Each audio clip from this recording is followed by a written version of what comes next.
Braves Pressure Washing Institute contractors first. Hey guys, it is a Sunday, and I think I'm going to start this on Sundays if I can do it, and basically just Q&A, little questions and answering period. If you catch this on some other form other than the platform Facebook, I'll get to the questions there and probably answer them on next week's show or the next time I do a Q&A. If I do that, I'll obviously put it in writing as well. If you guys got any questions, first and foremost, man, just, ask away. I'll throw the question right up on the screen and I'll give it the best answer that I can. I just wanted you guys to know I'm going to be doing this show probably quite often. I'll probably do it a couple times a week, but definitely Sundays are a great day. And, just go ahead, throw a question up.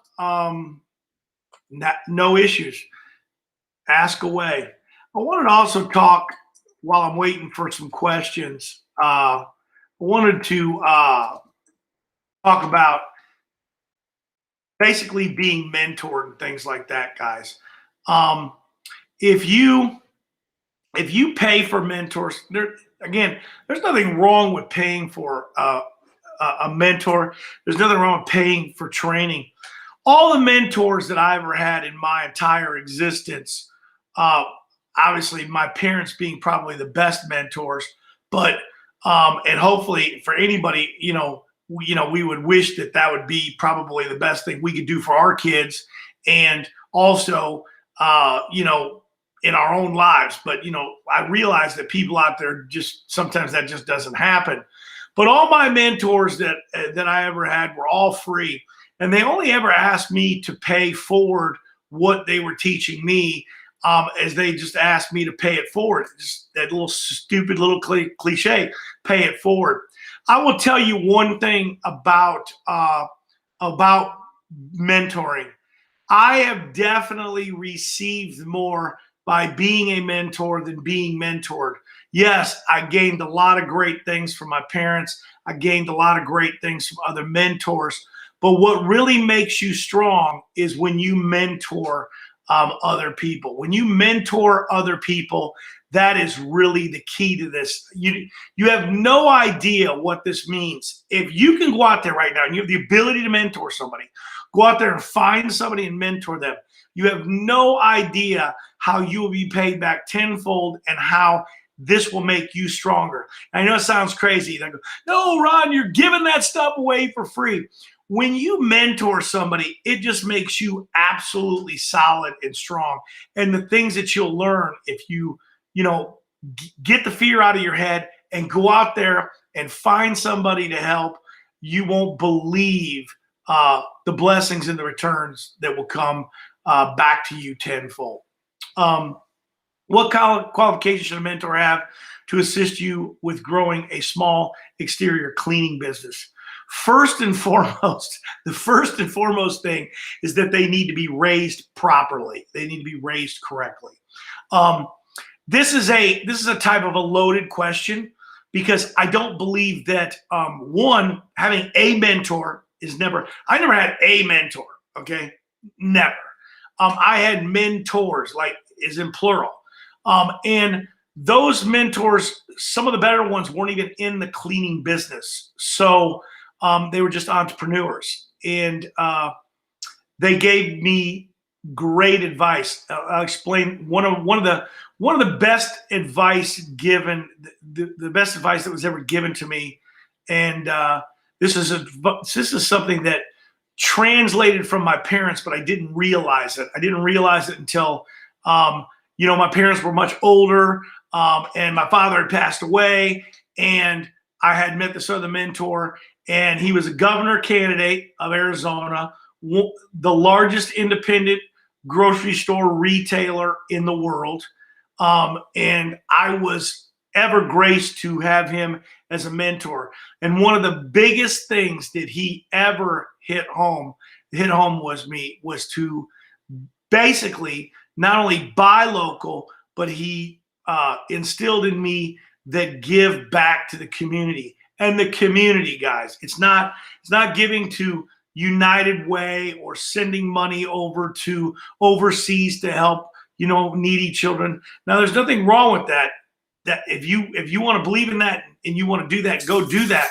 But he instilled in me local community, meaning efforts within inside of your own community, things that were personal to you, things that you had a passion about.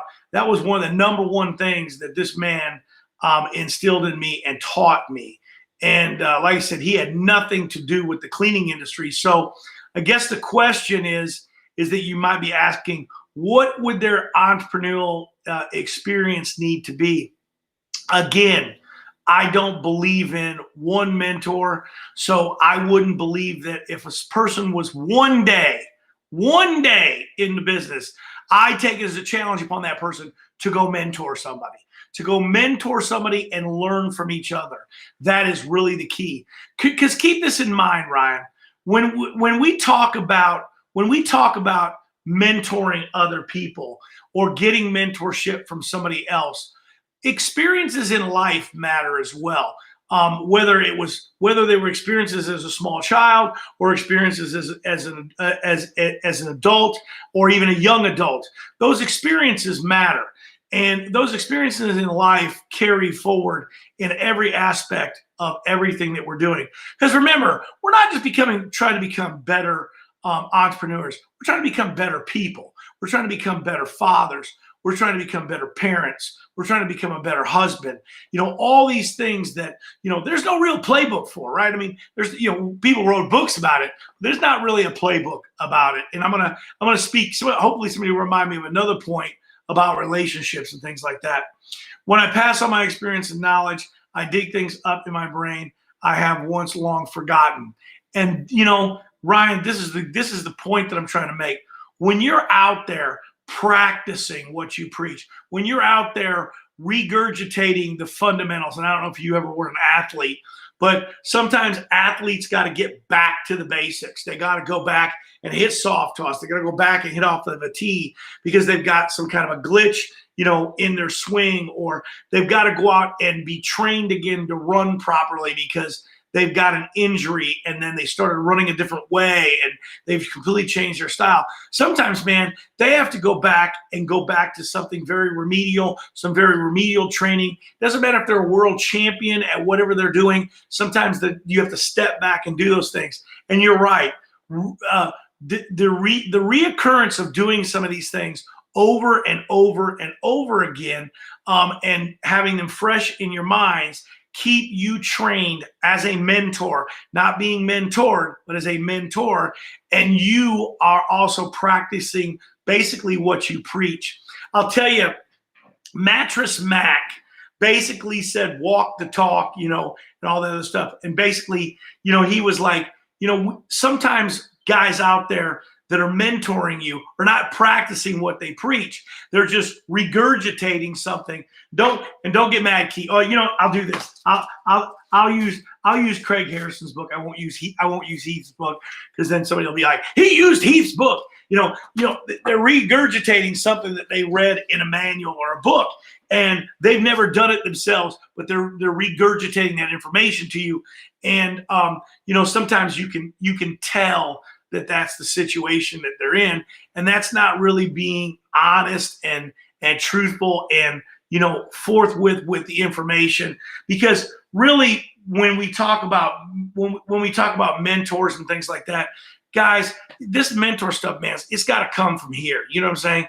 It really does. If it comes from here, it's going to be reciprocated from here, and it's going to mean a whole lot more, a whole lot more. But you know what? There's times, and say it again, as much as I know, you could pick up this book and get a refresh of an idea in there, and it's absolutely is the case. What's up, Mr. Alan Smith? Yo, yo, yo. How you guys doing out there today? Didn't see you, man, at the Texas meeting. Usually catch up with you there. Guys, today I'm talking just about any questions that you guys want to ask. If you ask them now or you ask them later, It really doesn't matter when you ask them. I'm going to answer them if you ask them now on Facebook rather than on YouTube. And I'm going to go check my YouTube out so I can see if I'm going to see if I can see the feed there, because sometimes I know you can. And let me see if I can see it there. Yep, I can see it there. What if I can see any questions there? Yeah, I can see the questions there. That's awesome. So the guys there are viewing me there. I got a couple guys on YouTube that are viewing. Let me turn that down so I don't get any bad feedback. Yeah, guys, ask away any questions that you want. Commercial sales related, commercial washing related, anything you guys want to ask, just ask away. I kind of weighed in on my mentoring thing. I want to give this book a plug, guys. Again, this guy was in the business. Man, he's only been in the business a few months. But if you're new out there, go to Amazon, find this book.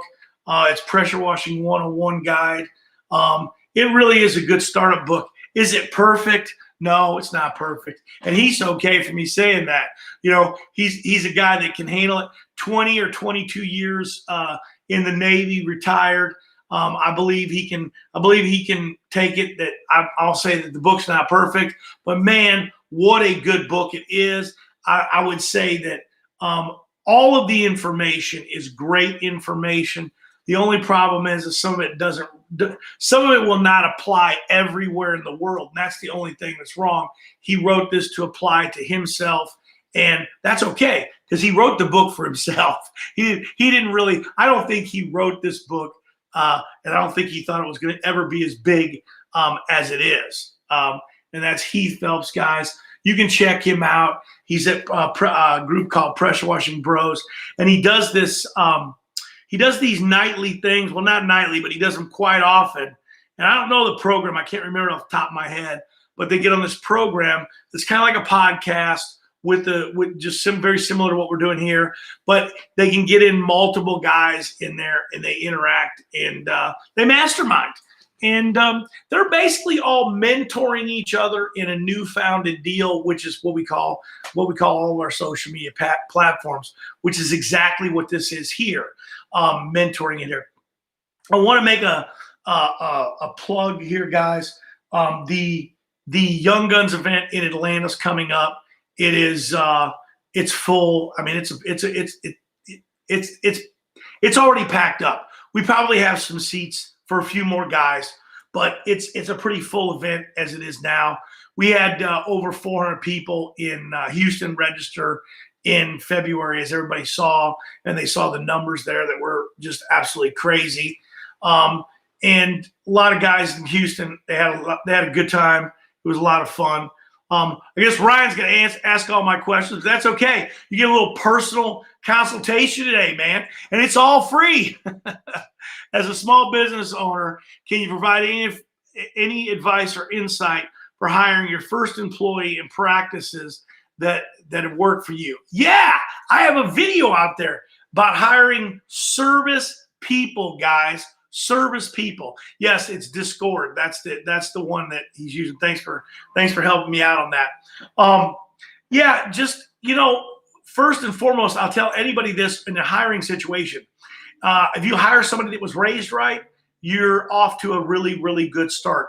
The next single most important thing, and I have some techniques for this, for hiring somebody, is following directions. In our industry, you need to be able to follow directions. And well, in any industry, you need to follow directions. And then second, you've got to be able to give them what they need to succeed. Because if you're going to hire somebody to build your business, or you're going to hire somebody to build a program for you, or you're going to hire somebody to set systems up for you, that is not an employee. That is a task for a company to come in and do for you. There's a difference. And a lot of guys go out there and go, I hired this guy, man. And we paid him $1 over minimum wage, and then we asked him to write a sales program for us, and then to implement all these things and build this manual for us. We wanted him to build this entire manual. Look, man, that's not going to happen. You're looking for an employee to train how to wash. You need to already have the systems in play for his success, or you're not going to keep the employee yourself. Which reminds me, guys. Which reminds me, um, you know, a lot of people out there will come to events and say, "Man, these guys were bad teachers," blah blah blah. Look, I've seen bad teachers, but I've seen way more bad students than I've seen bad teachers in my life, and I know this because the reality of it is that people don't listen, and it gets back to this hiring thing. It's the most important thing. And I have a link, and if you remind me, or you can search it, it's on YouTube, how to hire service people in the business. Listening and being coachable, and it's the most probably important thing that you can look for as a skill in an employee. Being coachable, listening, following directions, all those things. And I have a way to vet that out. You'll listen to it, you'll figure it out. And I kind of make them jump through fire hoops. And it was a system that worked pretty good for me. I had 3 guys retire, 225 years, 130. So, and had an average of main, key people 17 years in my organization. So I feel pretty good about my hiring ability. I'm not so good at HR. I'm not going to claim to be the HR guy. I'm the wrong guy to take phone calls to that you called in from work that day, because that just created me a problem. So I had to hire somebody to do that because they were more sensitive than I was, because I have no empathy and I'm not very sensitive. And, sometimes you have to be sensitive to an employee's issues and problems. And I'm just not that guy. I am not that guy. Yes, coachable is key. How does one obtain a closer hat? How do you get a closer hat? The only way you can get a closer hat is to win a closer hat. That is the only way you can get one. You cannot buy it. Money cannot get you a closer hat, but you can obtain one by winning one. And Alex, you just want a hat. PM me on Facebook and we'll get you a hat, man. And I was telling you guys this, the thing that Heath was using, Heath the Hunk, that's what we're calling it. That's his nickname. It's Discord for Life, I guess, is the channel that they use. And if you guys check that out, man, I mean, there it is. There's some free mentorship. But you know what, man? These guys are expecting you to share too. They're expecting you to mastermind. And that's really part of it, man. That really is part of it. Hey, thanks, Tom. Always appreciate it, man. If you got a question out there, get one out there, man. That's always a good thing, man. I appreciate that, man. Yeah, it was a nice thing. Very nice thing. I guess we're tagging this guy here. I heard Anil Prashar. I hope I pronounce his name right. He's been hanging out a little bit. I've seen him come around. But yeah, man, you guys got any questions, man? Now is the time to ask. Don't forget, man, March 18th and 19th in Atlanta, we got the Young Guns event. That's going to wrap up my season, guys.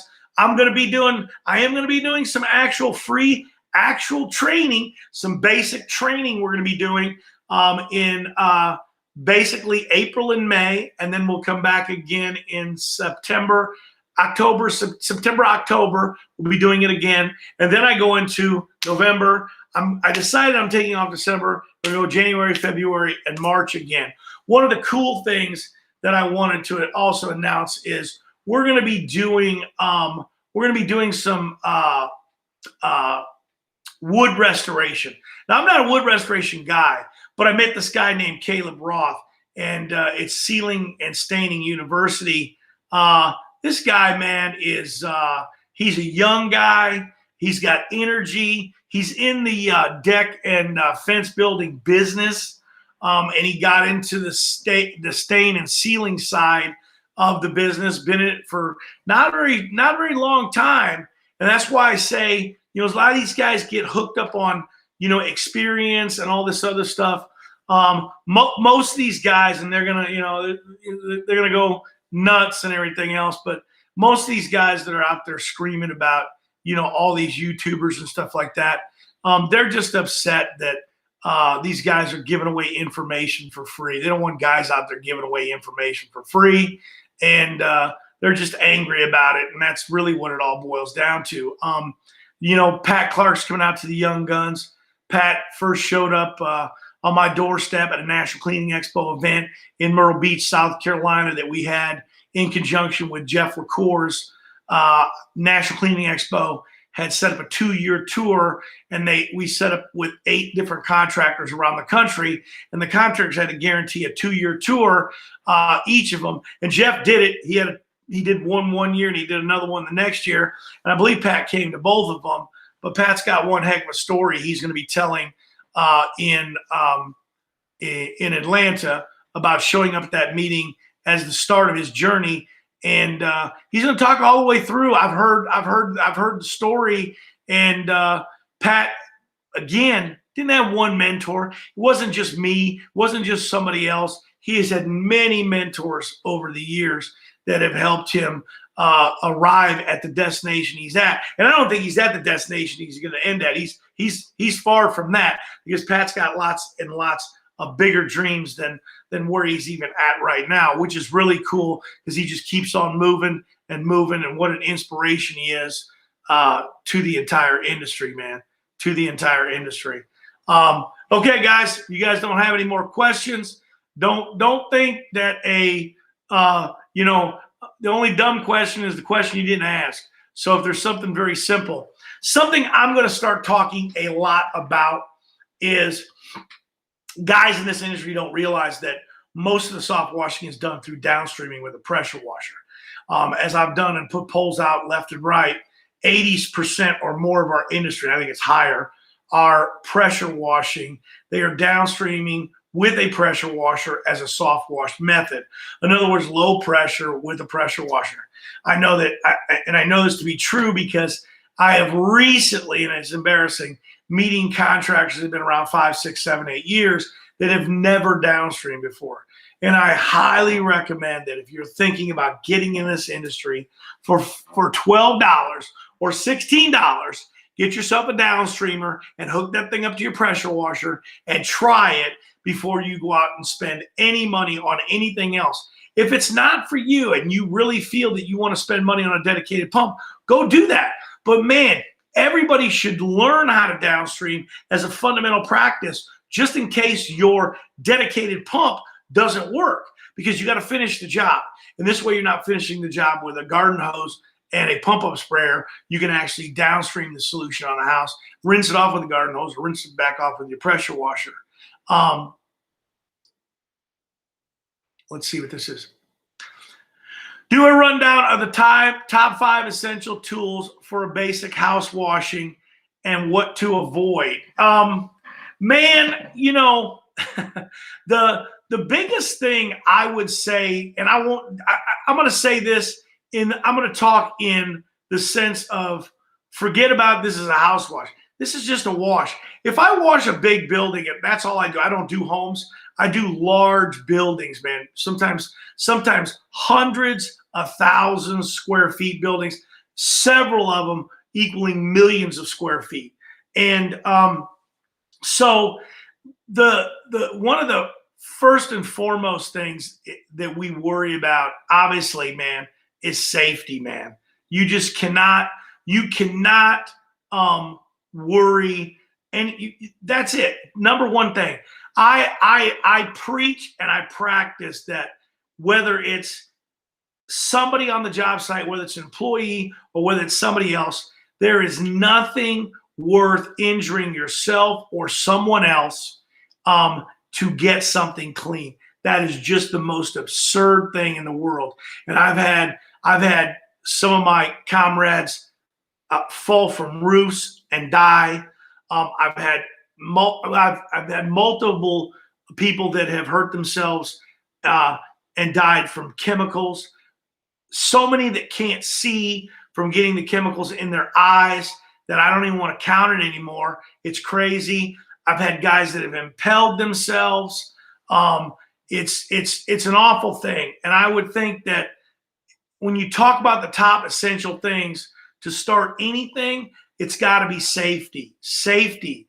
Then we go into property protection and liability. And you have to, first and foremost, you have to know when you're doing whatever it is you're doing, what are the dangers? And all these things can be many, many different things. It's not just about plants, okay? It's not just about plants. Because in a commercial building, when you're doing these types of things, plants are probably not right up at the top of the list. Not that you shouldn't worry about it, because the last thing you want to do if you kill a plant on a commercial site, it's not going to be a little bush that's going to cost you $300 or $400. You might knock out a palm tree that costs you $7,000 or $8,000 to replace or something like that. So you definitely, obviously, want to talk about property protection, reducing your liability.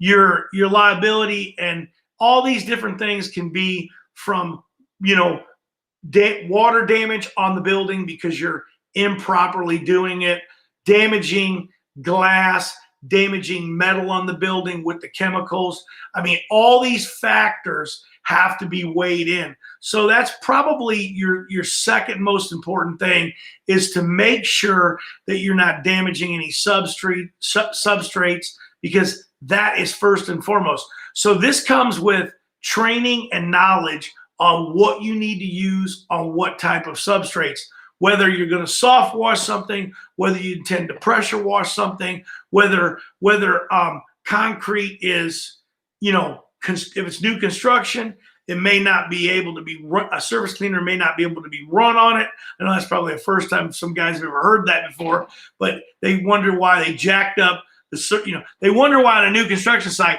why did I jack up the concrete? How do I fix this? Well, you jacked up the concrete because you should have never broke the surface cleaner out on the concrete to begin with, because you didn't test the concrete. And by the way, guys, turbo tips, man, stay away from those things, especially on new construction. If you don't know where to use a turbo tip, if you don't know the places you can use a turbo tip, put that turbo tip away, keep it in the bag until you've got some more experience, because that thing will cause some serious damage. And I've seen way too many often. I've seen guys doing these cool decks and things like that in people's driveways with those turbo tips. And I think to myself, oh my goodness, what's that going to look like after they get done? Third, okay, and I know you're going to think these are like the tools that you believe in, but the third thing is that you have to have a production rate. The people in this business that go, well, it's just squirting water, I don't have to worry. I don't have to really worry about what the situation is with that. I want to run a business. Well, guess what? Running a business is everything about profit. It's about what you take home at the end of the day. And if you're not efficient and you don't know your production rate, first and foremost, you could have never bid the job properly. You could have never bid the job properly. So, you really need to understand what the production rate is, because you need to know, if it's not you or a foreman, they need to know at what type of pace they're moving. If there's 200 buildings or 10 buildings, they need to know what the production rate should be and what the expectations are set. And then by the end of the first day or the end of the second day, you should be able to calculate, okay, are we on track with the way we bid this? Are we going to be under, or are we going to be over, in the sense that, as far as what we bid this for? And I hear a lot of guys all the time, well, I just bid it so high that, it doesn't matter if we take a little longer, we'll just take a little longer. In the commercial world, you can't bid with your eyeballs. You have to bid jobs.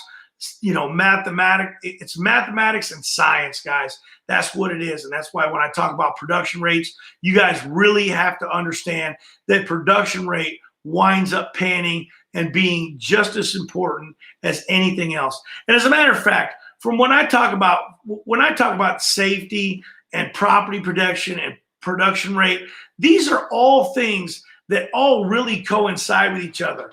To say that there's a top 5 we obviously want these things to be all priority, but first and foremost, there's nothing worse than anybody getting hurt, or worse, no one wants anybody to lose their life. So we don't just squirt water, guys. As a matter of fact, I had a guy, I don't know if he watches my threads, but he contacted me yesterday about shooting into a power line on an aerial coming into a building. And I said, of course not. You do not want to shoot at that.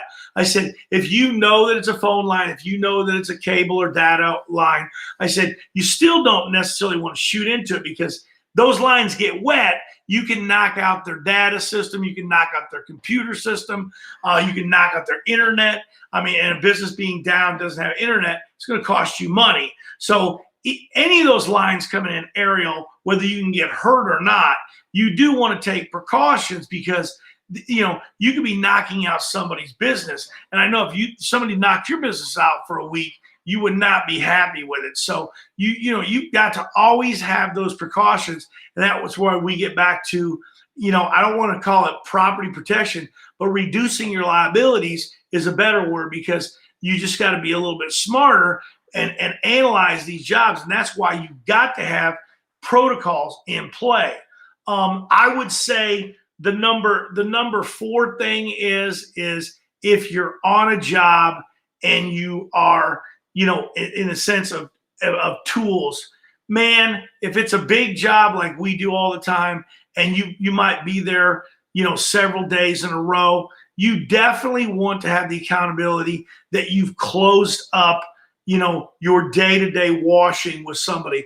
In other words, an authorization before you move forward that they're happy with it. I see so many guys that'll do 45 buildings in an HOA, and then all of a sudden they'll want to do a walkthrough inspection, and the manager is not happy with all the breezeways, and now you're back to 45 different breezeways that you got to do. So always, in a sense, when you're working on projects like this, or even when it's a house, what do we not want to do? We really do you really want to leave a house without getting paid and not have some type of a walkthrough inspection? Or if you do get paid and they don't walk through, and then you find out they're unhappy later, and you got to come back for this little, itty bitty spot that's just right over here by a bush that you did miss, and now you got to travel back for it. I think the best thing to do, and first and foremost in your toolbox, I definitely would almost always say, let's walk through and make sure that the customers are first and foremost, they're happy. On the 5th note, a lot of guys forget this key basic thing. Do not overwork your employees. Do not do it. They are not you. Don't overwork them.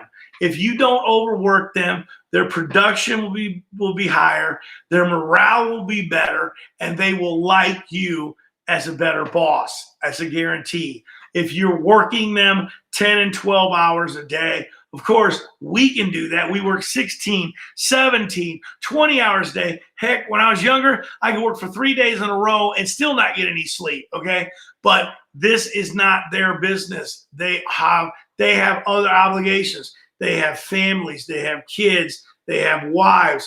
And if you can somehow figure out as an employer how to make that work into what you're doing, in the sense of once in a while say, hey, here, Larry, take your wife. It was a great week this week. Here's a $100 gift card, but I got one thing. You need to take your wife and your kids out when you go use this. This is for your what? This is for your wife, not you. And then there we go. We've mastered the senses. We brought other people into the picture. And now when Larry doesn't want to get up in the morning, the wife's over there nudging him going, hey, get out of bed. You need to go to work today. You can't be missing. And now you've got a team activated, helping you out in the sense of you're not just alone trying to do these things, guys. So bottom line is, guys, is that when you're out here doing this kind of stuff, you just have to work at it, and you have to think of it. I'll take a couple of more calls here, or a couple more questions here, and let's see what we're gonna do here.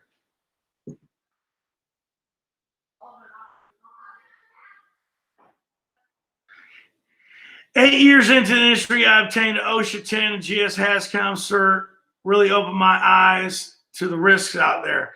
Yeah, it is. And training is really key. Really key. I mean, you just have to, you can never take enough training, and continuing training is absolutely a very important thing.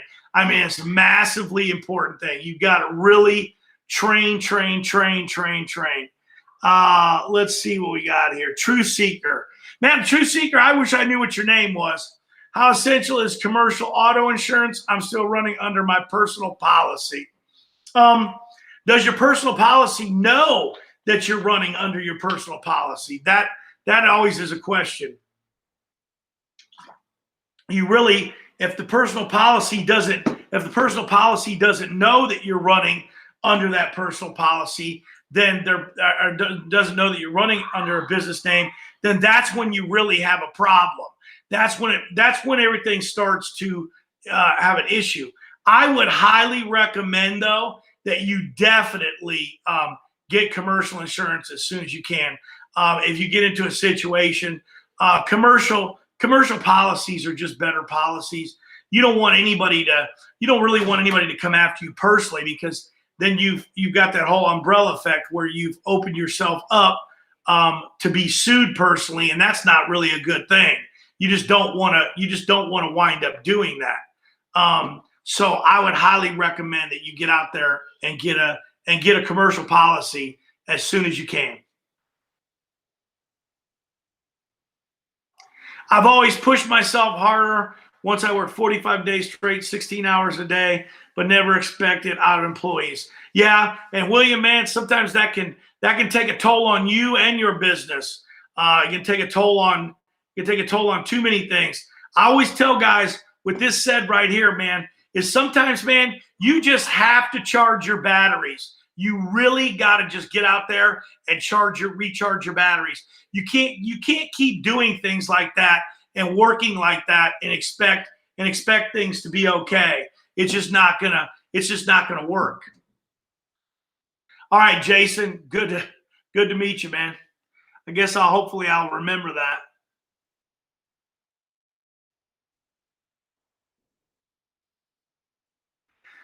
Let's upstream through the pump instead. I don't know if I'm following you on that one. No, I wouldn't run anything through a pressure washing pump. I would run nothing through a pressure washing pump. Hey guys, I'm going to check YouTube really quick, and then I'm going to call it a day. And it looks like a lot of my my stuff has been coming through, so that's good. Everything's been coming through on both. I got this thing to work today. That's absolutely crazy. You know, this is a common thing. I'm scared to hire and trust a future worker on the job without me, and I'm being too controlling. Yeah. I met Doug Rucker, 22 years in the business, 22 years. And I went out and worked with him, I think, for about 3 or 4 days once. And we did some commercial sales training. And I finally told Doug, I said, hey, Doug, I said, first and foremost, I said, this is why we don't want one of these ginormous rigs, you know, big old gooseneck trailer weighing 10, 15,000 pounds, pulling it with an F-150. You know, first and foremost, it's dangerous, you know, and that's why I always try to tell guys, you know, there's no reason to go out here and put an employee in a $50,000 truck and a $30,000 rig. You can buy a reasonably priced vehicle, wrap it to make it look presentable, and start them with something that's basic, and even if it's a backup unit, and work from there. And David, that's going to probably relieve your tension a little bit and be able to say, okay, I got to do this. And at some point you do. You just got to get the right people. You got to hire them. You got to train them and give them everything they need. And you just got to give them the keys. That's it.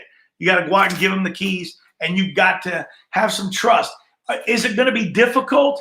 Are they gonna do silly things like pull away from the house or the hose bib or the commercial building and be connected and pull it off? Are they gonna be running down the street with the hose out? Are they gonna leave a surface cleaner in a dumpster area and you're never gonna get it back?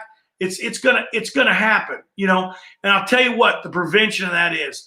The prevention of that is building bulletproof dummy systems in play so they don't do those things. Okay. And when they do those things, I always tell everybody this: if your employee does something knuckleheaded, I always say, well, what did you do to train them not to do that?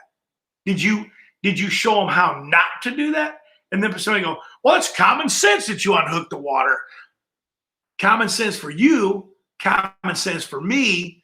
But if you didn't put a system in play for them not to forget to unhook the water, then it's your fault, not theirs, okay? And that's why you've got to have a stupid little system in play for all these little quirky little dumb things, a checklist that they have to do, a walk around the truck, have an inspection, click off that they lock the hose reels, click off that they unhook the water, click off that the water is actually turned off. That's a big one that they do. They leave the water on. I'm not talking about running, flushing, pouring out, but they leave it dripping and you'll get the call, the water's running and you got to go back, you know, and you got to drive 45 minutes back to turn a water hose off. And I know that guys are going, why don't you just have the customer do it? Well, in a commercial situation, the customer's calling you from another state and they're telling you that their tenants are calling them, telling them that the tap's on. So you can't just tell the customer to go do it. So, you know, bottom line is, and a list on the dashboard, yes, it is, and it's a list, and we'll put that up. You make that list, and that's exactly it, and you do that, and, you know, but the problem is just the list doesn't really do it. What's the accountability measure for the list? The list is there, but when they leave the service cleaner, oh, boss, I didn't read the list. You know, no, you're supposed to check off every time you leave the job, check, that you really did these things. You know what I mean? And sometimes taking a photo is what we will do. We'll say, hey, take a photo, because in their mind now, oh, we're documenting that we did all these things because we can see the surface cleaner on the truck. We can see the latches on the hose reels locked down. We can see these things. So at the end of the job, if they're taking a picture of the vehicle, that's kind of an accountability measure. Here, let me give you another accountability measure, okay? And this might make it simpler. We all see in a restaurant or someplace where in the bathroom, you go in and they say they clean the restroom at 7 o'clock. Well, you know, if there's an employee that says he cleans it, we've gone to those restrooms and they're a wreck. You're like, what are you talking about, man? Somebody cleaned this thing. Somebody was in here 10 minutes ago and cleaned this thing? Are you kidding me? I got to clean this thing before I use it. Well, if you ever notice that, if you ever go in and see the sheet and you see where an employee signed it off, and then you see right after it a manager's signature 5 minutes later, guess what? The bathroom's clean because they have an accountability check system, which means the employee's going to go in there and clean it, and he knows that 5 minutes later, because the manager's alarm is going to go off, to go check the bathroom. Because what will happen is they'll clean the restroom on the hour, the manager will go in at quarter after the hour, and he'll sign it. There's a very good likelihood that the actual bathroom will be clean, because if it's not, then the manager's going to say, hey, Jimmy, you're not cleaning that bathroom good enough. Get back in there and do it again. You know, and that's kind of a little system, a little simpler system of building systems without accountability are nothing. They're not systems. They're broken. They're broken. Fine-tune delegation process and focus on performance management. Set goals and have performance reviews. Absolutely. There is no doubt about that. That's some great advice right there. Great advice right there, man. Okay. And David, I know you're already gone, man, but we will see you there, man. We're going to have a lot of fun there. Guys, it's been 44 minutes, man. Hope you guys enjoyed this. If you're watching this and you get the conclusion of this, man, don't forget, man. Don't forget about this book here on Amazon. Heath Phelps, and he's out there. he puts on a little podcast, guys, where they all mastermind on it. It's a really cool thing. If you're brand new in the industry, this guy's brand new in the industry, man. Follow him up and get with him. Really, really good information. Like I said, 20 years in the Navy, retired. Really good guy, good man. And, check it out. Check it out. It's really, really good stuff. See you guys in Atlanta and the 18th, 19th, guys. We'll see you there this month. We're almost 1 week away. And we'll see you guys there. It's going to be a lot of fun. Lots and lots of fun. You guys got other questions? Just ask right here, guys. I'll be checking this thread out. I'll answer them. I might even answer them on the next podcast, bring the question in and answer it. I'll probably answer by text, but I'll also answer it by video as well, because video is just a lot easier to explain. Appreciate y'all tuning in today. Ron Musgraves, Pressure Washing Institute.